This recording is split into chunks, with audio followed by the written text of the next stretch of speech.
Luxurious Heat Nation. Yeah. Mercy and Lago. Down to Biscayne. Yikes. Five on the floor. Ride for my dogs. Where here's the thing. You can check the score. Hustle hard, couple scars. Wearing bubble frauds. Down to Biscayne. Kept the flow playing, got it all band. Y'all seen the block, stop with one hand. And Pat, we trust, Inspire have the guts. We're here to bring the heat, y'all can hang it up. Welcome to Five on the Floor, a daily insider show on the Miami Heat and the NBA, featuring Ethan Skolnick, Greg Sylvander, Alex Toledo, Brady Hawk, and others from the 5 Reasons Sports Network. Also, make sure to subscribe to Off the Floor for the most heat anywhere.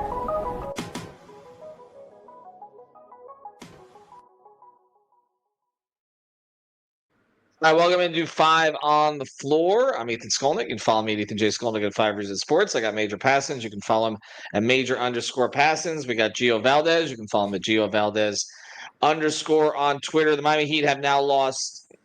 Well, no, they haven't. They've won 3 straight. I'm so used to saying that. Oh, my God. See, Major, I'm trying not to be negative, but it's just habit at this point. The Miami Heat have won 3 straight. They've now beaten Charlotte, Jimmy's Golden State Warriors, and now tonight they beat the Atlanta Hawks. They fall behind 17-4 early. I was actually in the building with my daughter. We did the twofer today. We went to the Marlins game, left before their comeback, and then we show up. So we left when they were down 4-2 to get over to the Heat game. And then we show up at the Heat game and they're instantly down 17-4, and we're like, we're the jinx on this. But they actually the Heat did come back. At one point in this game, the Heat made 16 of 21 threes during one stretch of the game today. They give up a third quarter run, end of the third quarter run, and then they pull away, not completely, but they kept pushing the lead up enough in the fourth quarter when Atlanta made a push. So the Miami Heat still 10th in the Eastern Conference, but close in a little bit on Atlanta, which is 7th. So Atlanta, Orlando, Chicago, all within striking distance for that, of course, coveted, or the two coveted play-in slots, I guess, where 7 and 8, where you get a chance to lose twice if you'd like to, and obviously try to get out of the 10. But we're going to go through all the elements of this game tonight. Before I get to the player of the game, so we'll hold back on that a little bit, and then some of the others who contributed. Major, what I took out of this primarily is that Erik Spoelstra has settled on a core rotation. I did an episode with Sean about this earlier in the day. There were no Rozier minutes. There were no Jaquez minutes. Alec Burks is the stand-in right now for Duncan Robinson, and he has gotten to essentially a 3-man bench. I know Larson played tonight, but he's playing 2 of the guys that they picked up in the trade, which is Davion Mitchell and Kyle Anderson. I want to get into him a little bit more tonight, in addition to Haywood Highsmith, and it's working. Why is it working when all season long we've been saying he can't seem to find anything? Well, you subtract 2 of the people that have been the most inconsistent or just flat out bad. For a lot of the, and Rozier has been pretty much flat out bad. Jaquez has been inconsistent. I think for Kyle Anderson, he's just a plug and play type player. He's never going to be too special, but he's never going to be bad in the sense of like he cost you a game type thing. He's probably going to be a net neutral and sometimes a positive. But I think when Jovic is back, like Jovic is just going to slip right in, and then Kyle Anderson's not really going to be getting any minutes. Mitchell, I think they like him, and I think they've been trying to figure out the best way to use him. Off the bench is probably where he's suited best. I mean, he started out fine with the starting lineup, but they obviously needed to make a change there, needed a little bit more shooting, I think. And so Davion going to the bench really helped. Obviously, Davion's going to look good when he's 4 or 5 from 3 and, playing defense. And I know Trey hit a lot of tough shots today, so it might not look as good, but Trey was taking a ton of terrible shots, and Trey's such a good player that sometimes they go in, right? And this was one of those games. But overall, I mean, they shut down the Hawks for a good portion of the time. I think Davion is just always a part of that energy. So I think you have those energy guys. You're subtracting the ones that are just flat out terrible, and it's going to look better if you subtract the people that look bad and the people that then are playing instead of them are playing good. I wonder how many games they would have won if he'd made this decision earlier, because I just feel that those two players in particular cost them a lot this year. Gio, I want to challenge that a little bit here. Jovic is not that far away from what I'm hearing. Maybe a week, something along those lines, that we may see him getting more, at least getting to work in practice and then kind of ramping up. Clearly, he was providing something for them off the bench. He was giving them scoring, playmaking, the things that we know he's capable of doing. But I wonder now, at this point of the season, if Spo has kind of fallen in love with the things that Kyle Anderson is doing, which is he makes the basic play, he facilitates, everything is slow, but it's under control. He defends, he's in the right place, he's gotten comfortable with the system. Are we so sure that he's going to just slot Jovic in and move Kyle Anderson to the side? Because based on Spo's history, I'm not. That's a great question. Spo typically goes with the hot hand. And like Major was saying, Kyle's not really going to put you in a bad position. He's always going to make the right play. You're not really going to be looking at him as like the situation with Jaquez or Rozier where he's costing the team, wins. But I do think that this team is very high on Jovic. I think that Nico, I actually saw him earlier in the week and he looked great. He looked healthy. He didn't have the cast on. I do think that he's going to be coming back real soon. I can see a world where, kind of like how Pele today got about 7 minutes, where if they need a jolt, they'll bring like a Kyle in. They're using him kind of like how they used to use James Johnson back in like 2016, 2017, where they realized, you know what, this guy can make some plays for us on ball, and he's probably one of the highest IQ players on the team, if not maybe the highest IQ player on the team. And he just makes great plays. He knows his limits. He knows where his strengths are. And I'm thinking that Nico, when he's ready, they'll bring him back. But I think that if Nico's struggling or if there's something going on there where he's not ready, they'll quickly insert Kyle right back in. The thing about Kyle was on the days after the trade was made, I was told that their scouting staff really liked him and didn't necessarily want to move him. Now, there's not gonna be revisionist history here. He was supposed to be moved. And then they made another deal after it. So they've kind of lucked into this a little bit. There's been some things that they've lucked into, like not giving Caleb all that money, and there's a whole bunch of other things we can talk about. There's other things they didn't luck into, like the trade for Rozier. But it looks like he looked like a Heat player from the very start. He had one game kind of in the first couple that was very bad. But since then, he's gotten comfortable, and just the more he plays, like you just look at the numbers when he's on the floor, they tend to be good. And again, in this game, it turned when that bench group got in. When Kyle Anderson, Davion Mitchell, and Haywood Highsmith came in, the game flipped. And I think that is something that they're going to continue to look at, particularly because it has been so difficult to find a bench core this year. All right, but we don't want to go too far without talking about the player of the game, and I'm actually going to give this one to Gio. And now it's time for the A Aggressive Insurance Player of the Night, sponsored by our friend Lynette. You can find her at insurancebylynette.com. That's with 2 N's and 2 T's, insurancebylynette.com. If you need car insurance, renter's insurance, homeowner's insurance, or any other type of insurance, she's the person to go to. Based in Lauderhill, she services the entire Tri-County area here in South Florida, and she will make sure to get you the best deal. She'll probably talk to you about the Heat while you're at it. Reach out to her, insurancebylynette.com. And now, the player of the game. Here's what jumped out to me about Tyler tonight. Every time they needed to play in the fourth quarter, now it's time for the A Aggressive Insurance Player of the Night, sponsored by our friend Still talking here. Hold on. I'm going to turn that off. Insurancebylynette.com. That's with 2 N's and 2 T's. There you go. This is what happens when I produce. Here's the thing that jumped out to me. We hope Greg feels better, by the way. The thing that jumped out to me is there were 4 instances in the fourth quarter where the Hawks had a bucket, and Tyler answered. And we've talked about what kept happening during that 10-game losing streak. The other team pushed back, and the Heat fell apart. In this game, talk about the others defensively, and they all did a little bit. Tyler was the one who pushed back offensively in this game. He was extremely efficient. He was on and off the ball.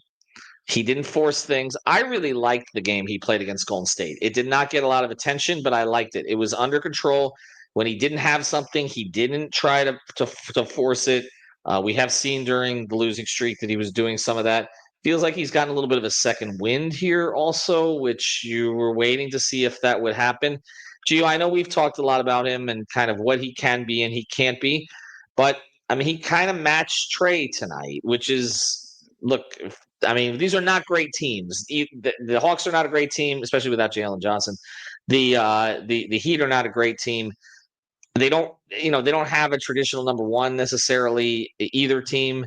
But if Tyler's going to match what Trey's doing, then you're in pretty good shape. I mean, he was great tonight.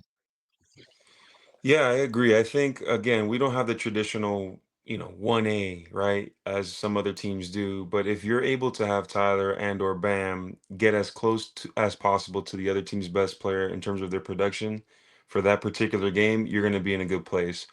I think the past few games, Tyler has really played well. The biggest knock that I've had on him is his decision making, and I think the past two games he's made a tremendous job. Again, the Warriors game, it wasn't as noticeable, but Hoopers know he played under control. He did a great job with GP all up in his grill. Tonight, the same thing. He had another tough matchup with Dyson, and one of the things that I love about Spo inserting Kyle in there is that he can kind of have Tyler play more off ball and alleviate some of that pressure. And he did that last game against Golden State. He did it again today. And I think that's what excites me so much about bringing in a guy like Nico when he comes back, is that he's probably going to trust him to have those moments where Tyler can just play off ball. I believe after the game, Spo said that he didn't even run a play for Tyler. And he was just flowing today. There was only one possession, and we're in the fourth. I was like, ugh. And Tyler still hit that shot was when he shot it over, I think, a Okongwu. It was like a deep three. But other than that, I mean, he made it. But other than that, he just had a tremendous floor game. He was under control. He got to his spots and he excelled. He had a cut at one point in the game. It was before I think it was the third quarter, second or third quarter. I can't remember who hit him. It might have been Kyle Anderson, but there was a baseline cut. I don't see Tyler do that a lot. And again, they don't have a lot of great cutters on this team. We used to complain that Jimmy would cut into traffic, but he was capable of cutting. Jaquez has not done it this year anywhere near at the level that he did it last year. And that is just such an underrated thing for an offense when you have somebody who can move off the ball. We know the way Duncan moves off the ball. And Duncan and Jaquez had that chemistry last year, which again has not materialized this season. But if Tyler can start cutting off the ball, moving a little bit more, he'll also get fouled in some of those situations, which would be a nice thing to see. All right, but we've talked about some of the plays. I do want to get. I'm going to run this now. I'm going to let Major come up with the C-Arm and Staffing play of the night. So I'm giving you a little time to think about this. And now it's time for the X-Ray of the Play of the Day, brought to us by our friends over at Mobile C-Arm and Staffing Services. Nelson and his team will bring the X-ray equipment and the staffing to you if you work in a hospital or a medical office. Get a consultation today at c-armandstaffing.com or give them a call at 561-891-9620. Their fleet of trucks at your service. Again, it's Mobile C-Arm and Staffing Services, 561-891-9620. And now, the X-Ray of the Play of the Day. All right, is this going to repeat on me too? Did I screw this up or no? No, I don't think I did. Major, give me the play of the day. Yeah, for me, sometimes the play of the day isn't maybe the biggest play of this specific game, but something you can really point towards. And it goes into exactly what Gio and you, Ethan, were saying of Tyler's decision-making was on point today. Towards the end of the game, I think it was last minute, there was 5 seconds left on the shot clock. He gets a kick out for a three. He pump fakes. Defender doesn't completely fly by, but then he kicks it over to Davion for a wide open three. Yes, Herro's a better three-point shooter, one of the best in the NBA this year. But anytime you can kick it out to a guy that at that point was 3 of 4 from 3 on the night and literally no one within like 10 feet of him, that is a great play. Tyler Herro used to never make that play. First off, he probably wouldn't even pump faked. He would have just shot the first one. So then that shows growth of him having that patience and that presence of mind to not only make sure he gets a good shot, but then his teammate also gets a even better shot. Like that's some of those things that a lot of people don't notice, right? Good shots are good. great shots are even better. I mean, it's just no one's close to you. You're going to make it at a higher probability. And to make that next step as a player, it's to recognize sometimes it's best, hey, for me not to take this shot and to give it to my teammate who's wide open. I think that shows a lot of growth in his mindset. And then, I mean, I think he just came up that huge three, like when Trae Young was hitting everything. The Hawks were hitting a bunch of tough shots. I'm pretty sure all three of us felt, oh no, this is happening yet again. But that big three at the end, yes, there was a lot of standing still by everyone. I had to listen to the Hawks broadcast, and they were talking about how no one's moving for the Heat offense. And I was like, well, this must be the first time they watched the Heat in the fourth quarter. And he hit that deep three. So those were the two big plays, but I think the biggest one is showing that growth. The Heat offense is like the traffic trying to get to 95 after Ultra. That is basically been the Heat offense in the fourth quarter. I was stunned today. I was like, oh my God, like the Red Sea parted when we got there, and they didn't shut it down for no reason, which they tend to do.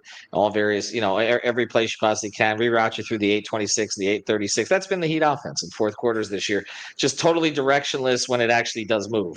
I'm going to let both of you guys weigh in on this before we get to defending the house and close this up. These play-in teams are not very good. Do we all agree about that? Like, none of them are very good, right? And I mean, we know what the four are going to be, right? It's just the order now. It's Orlando, it's Atlanta, it's Chicago. In Orlando's case, they lost Suggs. They had lost Paolo. They got him back. They lost Franz. They got him back. They don't have a ton of scoring. Atlanta, they've been inconsistent this year. Atlanta lost Jalen. That was maybe their best player this year, the best all-around player.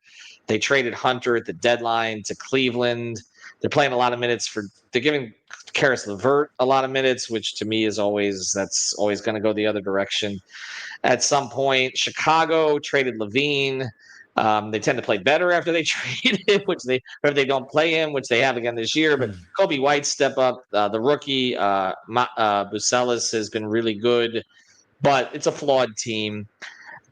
Which of those three teams, and I know some Heat fans don't want to hear this because they don't even want to make the playoffs at all. Which of those three teams, rank them in terms of the matchup for the Heat right now? Because I think they're 2-2 against Atlanta. I believe 2-2 against Orlando. I think 1-2 against Chicago. It's something along those lines. I'll have to check it. But they didn't look good against Chicago either of the last two times that they played them. That one game, Chicago was without four regulars, and Miami still lost to them at home. Rank them, Gio. What in terms of the problems they would face, they would pose to the Heat? So for me, that one's easy. I would say Orlando's number one. They have the highest upside. They have the most talent. They just can't. They don't have enough shooting. That's really their issue. And the heart and soul of that team is out for the year, I think, which is Suggs. I mean, that guy, you can see it's such a noticeable drop off in the intensity when that guy is not on the court with that team. So I would say they're number one. Number two, this might surprise some people, but I'd say Chicago. Those they have a ton of young guys, a bunch of guards that just give Miami a lot of issues because really they really have one point of attack defender. Miami does, which is Davion. I mean, there's been a little bit of a drop off, but also he should be guarding more wings, and then Chicago has a ton of them. So I think that's the biggest issue. I also know that Vucevic has been out, but he'll probably be back by that point. And then Atlanta. I don't think Miami has ever really had any issues with Atlanta. Um, Spo coaches circles around, I forget the name of the coach, Snyder. And I really don't see them being a problem for Miami. Major, do you agree? Yeah, everything was 100% spot on. I'm never going to trust a Trae Young team like consistently. And I know it's just one game. So I want to say they can beat any of these teams and they can lose to any of these teams. They're all pretty similar, hot and cold. But Miami, like just looking on paper, I think they should theoretically even be the best team out of this four group. But I would rank them in exactly that order. I'm not too worried about the Hawks and that type of setting. The Bulls, they have just a lot of people that are surprised a lot of fans on how well they can be. And then the Magic, I think they have the best duo out of any of the other three teams. So I think they can be pretty scary, actually. So as you're speaking on the Bulls, our guy Mateo just put in our chat that Josh Giddey just hit a half-court game winner. Speaking of guys who have popped, because that looked like an awful trade at the time, the Giddey for Caruso trade. And Giddey's been putting up crazy numbers over the past few weeks. Again, we'll see if it continues. But he was not a very good shooter with OKC. He's shot the ball a lot better, and he's been much more efficient overall. So I guess Chicago stays ahead of Miami then in that situation. I do think on paper Miami should, and then you're looking at the coaches too. I mean, Billy. I like Spo's chances against Billy if Spo has the right roster together. If he kind of knows what he's doing there. Mosley too. I just theoretically, yes. I mean, Bam and Tyler have. I mean, Bam especially has the most experience of any of the guys in from any of those teams, I guess, except Trey. But Trey, I mean, the Heat knocked Trey out, and Spo does not seem like he has problems with Trey. Like it feels like with Trey, it's just Trey and LaMelo are the two guys. They're always inefficient against Miami. Trey was efficient tonight because he hit a bunch of 30-footers, but again, you're forcing him to make those shots. They're going to go the other direction at this point. I hate to say it for Heat fans, but I really could see them winning 2 games. I could, even if they're on the road. I could see them winning 2 games and then wake me up in Cleveland at some point. All right, we're going to get to defending the house here, so we'll do that and we'll get to our defensive play of the night. And now it's time for our Defending the House segment, sponsored by our friends over at The Real Estate Shop. You can find them at realestateshopfl.com. That's with 2 P's and an E, realestateshopfl.com, or at the Fort Lauderdale Realtor on Instagram. This is Javier Iglesias and Amanda Martin. They help buyers and sellers in real estate. They're nimble and protective of their clients. They service the entire Tri-County area. That's Miami-Dade, Broward, and Palm Beach counties with a proven on-market strategy. The Real Estate Shop sellers earn the most money in the shortest time frame because Amanda and Javier have a deep understanding of the local market. So check them out. Again, it's at the Fort Lauderdale Realtor on Instagram, realestateshopfl.com, or give them a call at 954-268-9812. And now, who defended the house?